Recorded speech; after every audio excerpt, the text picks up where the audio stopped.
My name is Thomas Huiett. We lived out there on a little old farm out northeast of town. We had no radio, no telephone, no nothing.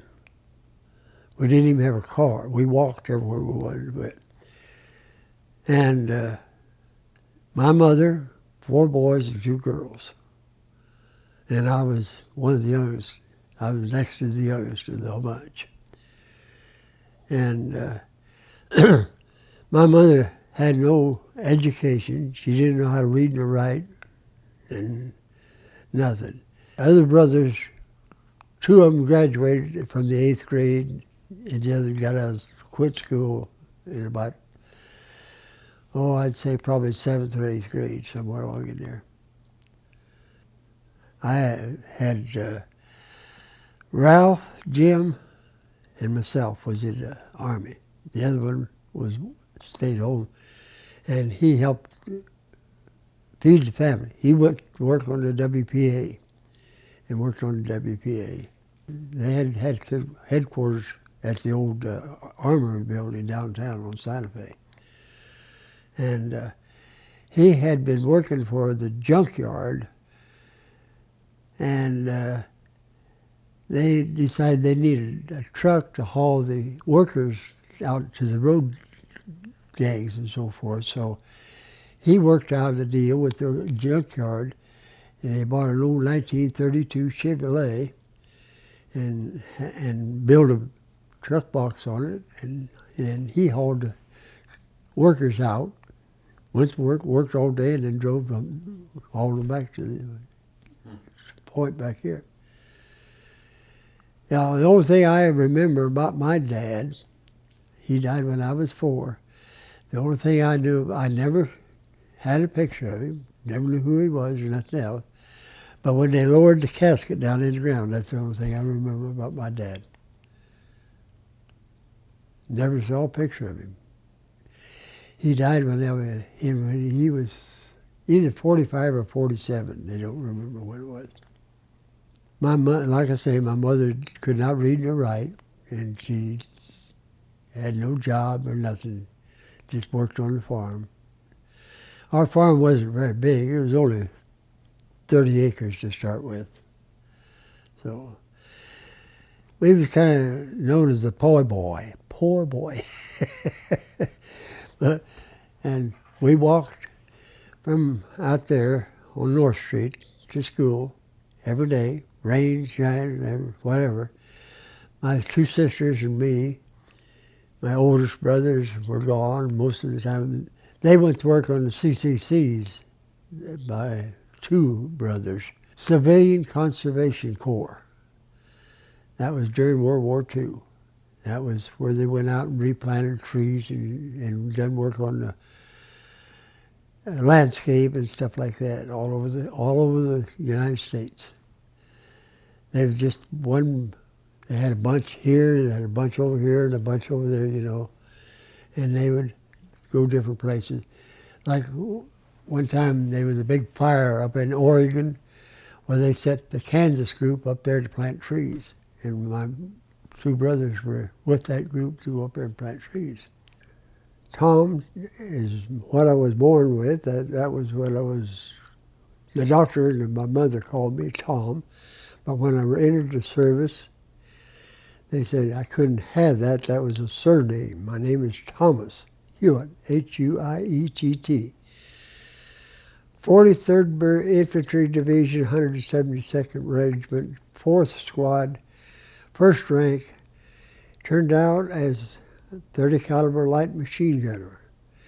I was expert rifle, expert pistol, expert carbine, expert machine gun, heavy and light. So when I went into service into the combat area, I was handed a 30 caliber light machine gun and said, "This is what you will carry." And I was a light machine gunner until I was pulled out after I was wounded a 3rd time. Now, I had 13 weeks of basic training, they called it, in Anniston, Alabama. And every third week we went to the gun range with a different weapon, and we had to be classified, whether you was just ordinary, regular, super, or expert. And I happened to be one, kind of a little old farm boy that killed birds with slingshots and everything, and that way I hit the center mark of the target every time, so they called me an expert. And being I was an expert on a machine gun, they needed a machine gunner at worse in combat at the time than they did a rifleman. See, I always, when we're on a patrol, I always carried the whole thing. The tripod and all. It's pretty heavy, but that's the way I carried it. It'd just go like this, you know. It'd chatter your teeth pretty good. You just had one handle and you felt it like this to start it, and then you just grab both hands on that handle. When you feed it, ammo is on the belt, see, ammunition's on the belt. You put it in there, slap the lid down, and kick it so that the first shell goes in. And then you pull the trigger and then it just feeds automatically. When we would pull into combat area, we would set up, and I was the man that was front man, because they generally came to us like in a squad of men, and they would come to us in a group. And I was there with my machine gun. I could sweep this way, see? And in order to sweep, I could kill more enemy. We had a box of ammo that carries 1,250 shells. We fed it into on a belt line, and it would shoot 250 rounds per minute. That's quite a few shells. Now I could regulate that by the trigger. But see, now it's on full trigger, and I'm swinging my machine. And there were several times that I don't know how many boxes that I had burned up, but I burned up at least 2 barrels that I know of. Probably 2 boxes, about 5,000, let's see, 250, 1,250, 20, about right, 25, 40, 25 to 3,000 shells, that's about it. But it says that's on continuous. Now you can spurt out maybe 250, 300, something like that, and be okay. But if you continue a box, you'd burn up a barrel, because they just get so hot from the explosion. With the ammunition is getting so hot that the barrel would go like this. When we first boarded the ship to go from United States was in New York, December the 20th, and the ice was floating on the waters in New York Bay on December the 20th, 1943, and we boarded the ship, got our bunks. We just got settled down. They said, abandon ship. So we abandoned ship, got out on the dock, in formation, marched down to Fort Hamilton. Stayed overnight, got up the next morning, and they had Christmas dinner for us. We ate Christmas dinner, got back on the dock, got back to the ship, went right back where we were before on the ship. On December the 22nd, we sailed. They gave us an APO of South Pacific. And we could, why would they do that? We're in New York and we're headed towards Europe. Why would we have a APO of South Pacific? Well, we found out pretty soon, because it went down in through the Atlantic, through the Panama Canal to Guadalcanal, which was a distribution point. We were there 2 days and joined a ship load of soldiers and went to New Zealand and joined our division. I think we had 2,400 soldiers. Well, down in the hull, where they were 4 high. Bunks were 4 high, and we were loaded pretty heavy. And we went to the distribution point, or what they called replacement center in Guadalcanal. Like I say, we were there for 2 days, and each unit was assigned at Guadalcanal.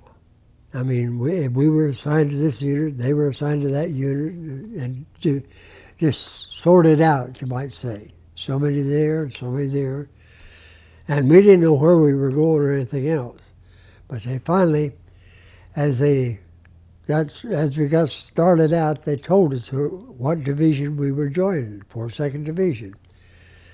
And then as we got to New Zealand, they sorted us out again and put so many men in this platoon, so many men in this platoon, and so forth, and assigned us to what we were, whether we were scouts, riflemen, machine gunners, mortarmen, or what. And that's what we went by, and that's what we were assigned to. We were in New Zealand for right close to 4 months. And then we went from there to the island of New Guinea, Atape, New Guinea. And what we were there for was to flush out the Japanese that were left behind in the holes, in the caves, and so forth like that. And we had to go into the jungle and establish a position in the jungles close to where they had fought a battle.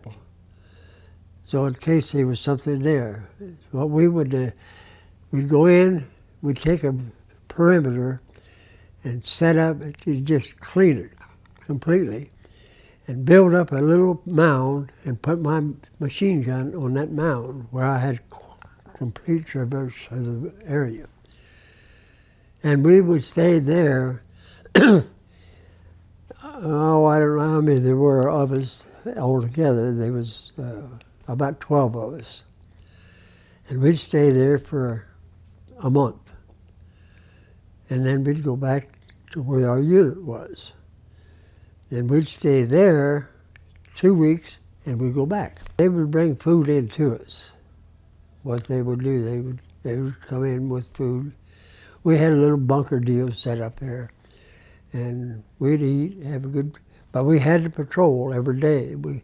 I would stay on the machine gun with 4 men and guard that area, and they would go out with scout. They'd scout every day, certain areas and so forth and so on, and see if they could find any loose Japanese, which we did several different times.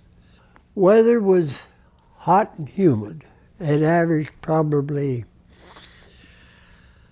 I'd say, from about 78 to sometimes over 100. We had to be careful how we dressed. You didn't take a bath all the time we were there, out in the jungle. And because, you know, if you sweat day after day after day with one pair of socks on, and your pants, your shirt, and underwear, you get pretty hot. You get kind of what I called rank. But anyway, and your feet, you get blisters on your feet from walking in wet socks, wet shoes, and the heat just bears down on you because you don't have any shade except the trees, the jungle, and it's humid. And you can take your shoes off and bring water out of your socks. Sweat. And there's no way that you can keep from doing that. And that went on. until we got out of there in a month's time. See, every time we had a deal, we had to break and had to come back and get dried out, you might say, and get some new socks and stuff. Always had our own shoes, so we had to keep our shoes out and let them dry out. But we had a chance to go out and jump into the ocean, because we were right on the ocean bank, shores of the ocean there. And we traveled back into the jungle probably 10, 12 miles. And we had 12 men on a scout. And we had two divisions of scouts, one going this way and one going that way, see.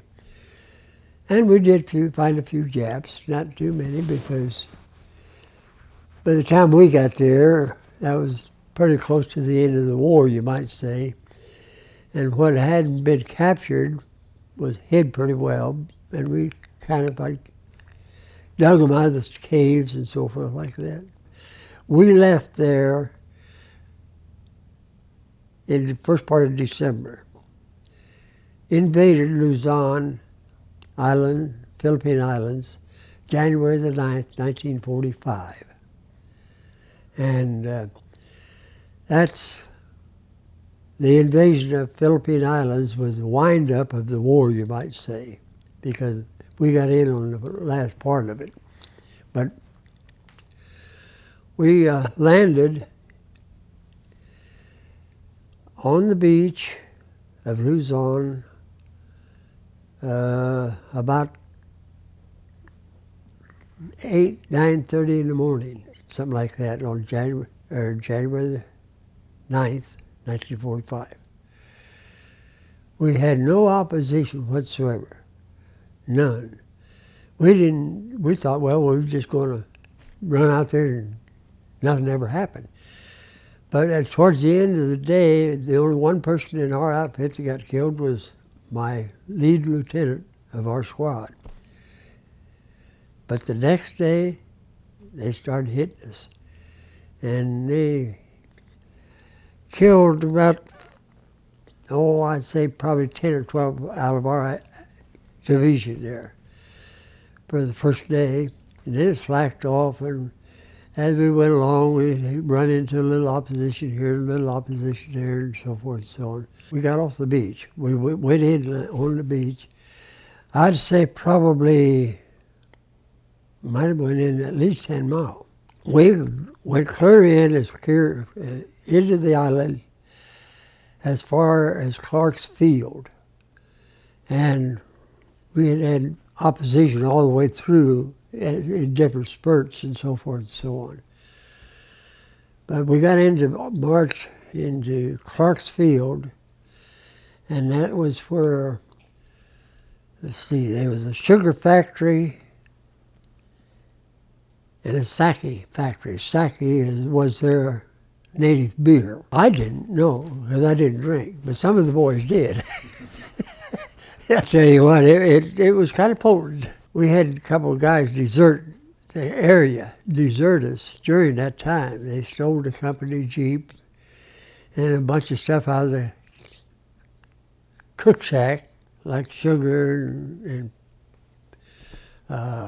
dried peaches and dried pears, or something to eat, But to jump ahead, nobody knew where they were at or anything else until after the war. They got arrested coming out of a little, I'd say, a nightclub. They had stolen our Jeep and changed the hood on the Jeep from one that was wrecked on the beach. There was a colonel walking down the street in Manila, and he went past the doorway of this Gishi house is what they called it. And two soldiers with two Japanese women on their hands walked out of the door and climbed in the Jeep just as this colonel was walking by it. And he called the MPs and he says, "Who's driving this Jeep?" "We don't know, sir." "Well, I'm going to stand right here and wait until they show up, because the hood off that Jeep is off of my Jeep that was blown up on the beach." So when they got there, well, they were arrested and that was it. So, but my sergeant that loaded me on the Jeep ambulance when I got hit the last time was called into Washington, D.C. to recognize these two boys that stole this Jeep and so forth and so on. So anyway, they arrested him and had a big trial. Cook was one of them. He got 18 years. Henniger was the other one, and he was my ammo carrier. And he was a big old tall slim boy from the swamps of Louisiana, and he knew how to get around. And he got 25 years. And that's the end of that story. So we set up a rest area there. This was probably, I'm trying to remember, but it's hard for me to remember much of this stuff. But I think it was about the 5th or 6th day that where we run into this Saki factory. So they set up an outfit rest area there for 2. Then we left there and we started up northeast out of Manila into the hills, mountains they called them, where they had the guns implanted and so forth. And we had this one skirmish, and it was during the late afternoon. We come up on a rise, and there was a dip, and they were congregated in a mass, I'd say probably 40 to 50 feet down in, lower than we were. And we lost quite a few men, but they throwed a mortar shell, a grenade, under my gun. And I was sitting there behind the gun in ready position, and that hit them shells. And that's the only way I knew that it was under my gun. It hit the shells and scattered the shells, and I hollered grenade, turned around and fell over my ammo carrier in the hole that was behind me. And it blowed my gun all to pieces, blowed it up in the air, blowed me back again over him, and just splattered my back and my rear end and my arms, this ear. And the medic come running up there. Of course, the Jap that throws up a grenade got shot, killed. But the medic come running up there, grabbed me, jerked my shirt off, and put that powder stuff that they use. And he said, "You better get over to the tent there and get fixed up." Pardon my language. And I said, "You go to hell." I said, "We're staying in this hole all night. Just bring us some grenades." So they brought us a gunny sack full of grenades. I don't know, probably 18 or 20 grenades in it. So, and we just waited until it got completely dark. And we could hear them down there picking up their dead and the wounded. They had a horse and a cart that they was picking up, throw the wounded on the cart, you know. And every time we could hear that horse, we'd bounce a grenade down there. And one time we got close to the horse, and it took off. And you could hear him banging and squealing, and the Japanese just hollering and screaming and hollering, trying to get the horse settled down, but trying to keep the dead and wounded off the cart from falling off soon. So anyway, we kept that up all night. The next morning, about 6 o'clock in the morning, just starting the daybreak, why, you couldn't hear him more. but there was a lot of dead still down there. And so we went down through the dead, wounded, and so forth, and probably about 5 miles down the road, they attacked us from the rear. So, of course, I didn't have a gun. I didn't even have a rifle. But I did have my full field pack on. So I jumped in a hole that the Japanese had used, and they threw a grenade and hit me in the back, right in the middle of the full field pack. If I hadn't had the full field pack, they'd killed me. But they blew this ear off my head, sprayed me again on the back, on both arms, with shrapnel. And so anyway, after the skirmish was over, we killed most of the Japs and captured a few of them. And it was just a squad that attacked us. So anyway, when they come over to get me, and I looked up, and all I could see them moving their lips, but I didn't know what they was doing. And they dragged me out of the hole, see, blood out, bleeding all over there.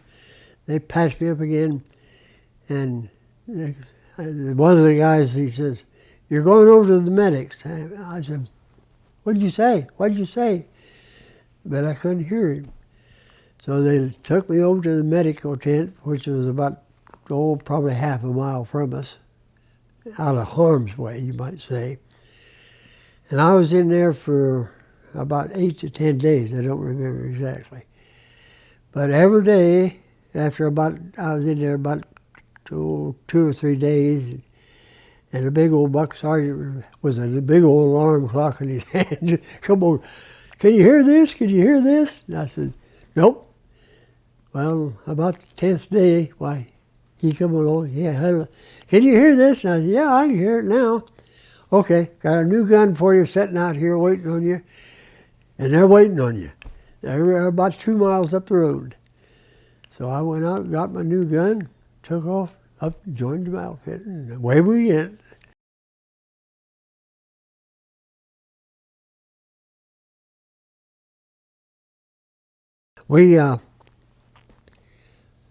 We came down after I got back with my outfit, and we started through the jungles, and we came to a clearing, and there was a bombshell, probably about 150 feet to my right, and I was on the right flank of the whole squad that was moving through the jungles.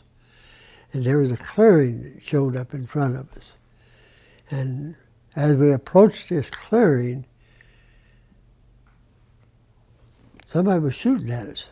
One man was shooting at us. We couldn't figure out where he was coming from until we got out almost into the clearing. Well, when he started shooting at us, I took my gun and flipped up on the edge of this bomb crater, see? And I figured about where he was at somewhere. But when I done that way, he started shooting at me so we could see a puff of smoke coming out of that tree. So I called sharpshooter over, and he got in the hole with me. And about that time, I felt my foot jerk like this, and he hit me right in the edge of my foot and knocked the heel off my shoe and skinned my ankle out. And this was about, I'd say 4:30, 5 o'clock in the afternoon. That's the first time we'd had any action to start with there for a while. But anyway, I called a sniper over, and he could see that guy shooting out of that tree, and it was probably about 1,000 feet from us. So he zeroed in him. He says, "Don't worry, Mr. Huiett, I'll get him." And he shot, and we heard somebody scream, and he fell out of the tree. So that's when we walked on out through that clearing, no opposition whatsoever. Got up to where we was supposed to bunk in. We dug in, stayed the night, and at about 6:30, 6:45 the next morning, they lobbed a mortar shell in my hole. And it killed my buddy. It just blowed him all to pieces and blew me out of the hole probably as far as about 40 feet.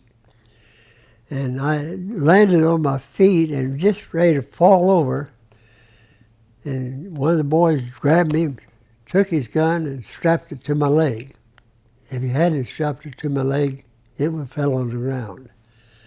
Because it broke all the muscle off the back of my leg, broke this leg here in 3 places, broke my arm in 2 places, and when they sewed me up, 48 stitches down through this elbow. But they turned me around and started loading me on an ambulance, and I passed out. From then on, I don't remember. See, they all kind of separate away from me because I'm front man. I am a machine gunner, and I am the man that they are after first. So the infantrymen kind of stay away from me and around me, and so that they can get the enemy. But I'm this target. He was my ammo man. Opens up the box, puts it in, feeds it in there. I was in Manila, or outside of Manila, the last time I got hit. March. Yeah. They took me out, of course, they loaded me on this Jeep, which was actually their ambulance at that time. And I passed out. I had known nothing about when they took me through that Manila to load me on the ship or nothing, see. But in the meantime, I woke up May the 30th of 1945 in this evacuation hospital in New Guinea in a full cast, complete from my toes down here on this leg. I'm from here up to here. This arm is fastened to my head like this. Well, see, I was like that all the time I was in the hospital there. Well, I guess, I don't know. See, I don't know what happened. I didn't know from the time that I got hit till they loaded me on the ship. I didn't know nothing. I didn't know where I was at, what was going on, who I was, or nothing. And so it was one of those things, I guess. My mind went blank. From there, I passed out again when they loaded me on the hospital ship. Woke up at Letterman General Hospital in San Francisco overnight. Loaded me on a train the next morning, and I was still on the stretcher. And I asked the nurse, I says, where are we going? She says, you're transferred to Bushnell General Hospital. I said, well, where's it at? Bushnell General Hospital is Brigham City, Utah, which is about 19 miles north of Salt Lake City, the largest amputee and nerve center that the Army owns in the United States. And I looked at her and I says, am I going to lose my leg? She says, I don't know, son. I don't know. And that's all she said. And I don't remember from that time until I landed in the bed in the hospital at Brigham City, Utah. I just kept passing out.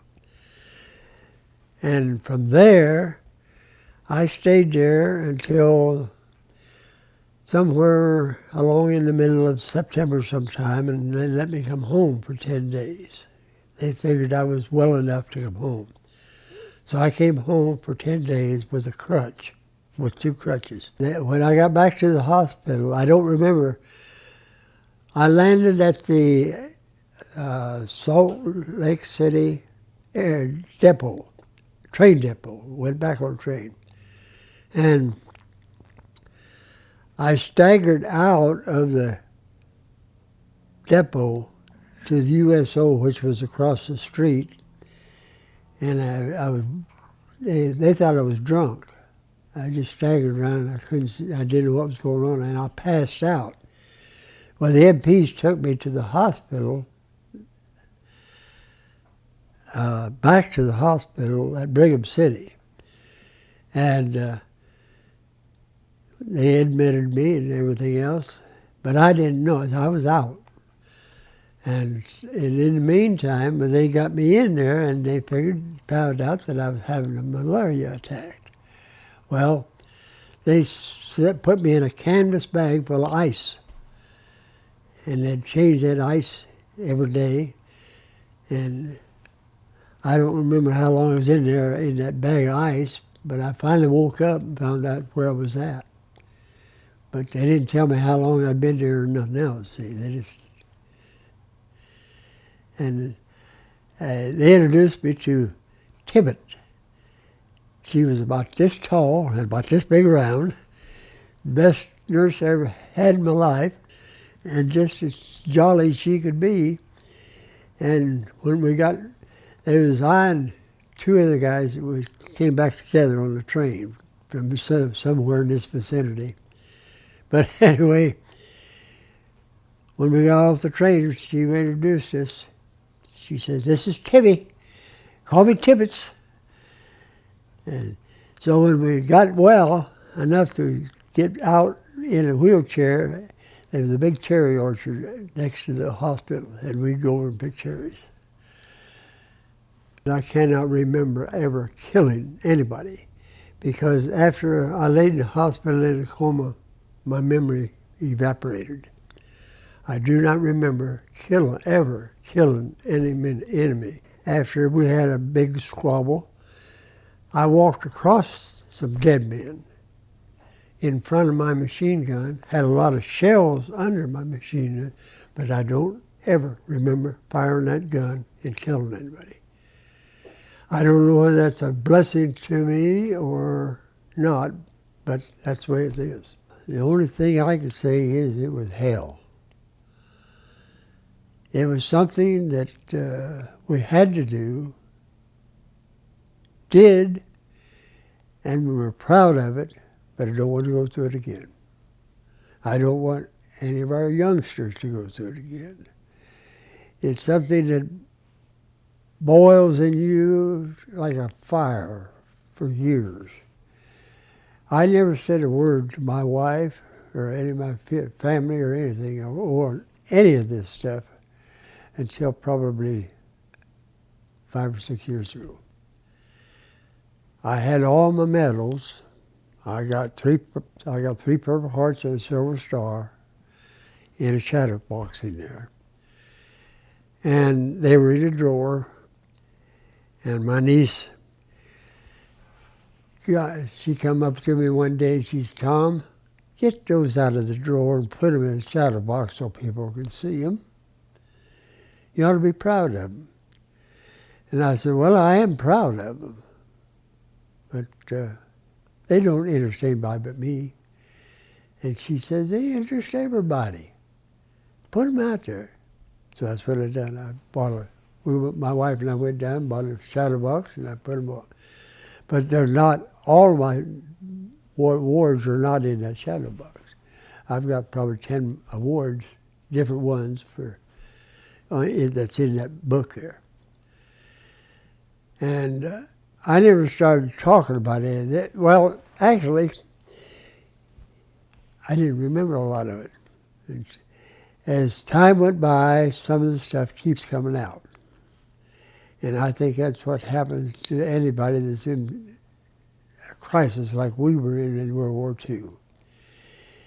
It's so much death and mayhem and destruction and everything. It gets in your head and stays there and can't get out. And I think that's what's happened to all of us boys that was in World War II, that was in actual combat.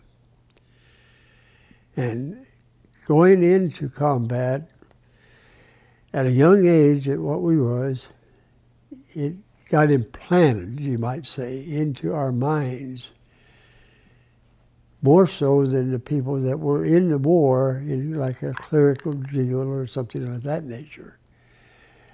Because this was so devastating that I can't get it out of my mind.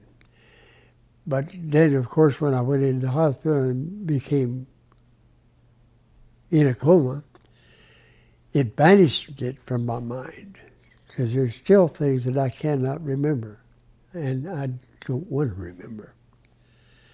Because when you get up in the morning out of a trench in a hole in the ground, sweat streaming over your body at 6 o'clock in the morning, 189 to 100 degrees in the jungles, and walk out a field, probably 20 to 25 or 50 dead people laying around. You're walking over them to get away from them. It's not healthy. And it's a stigma that sticks with you and stays with you. I can't get it out of my mind. I can't remember it because my mind won't let me remember it. And I just hope that someday we can gain some peace. That's all I got to say.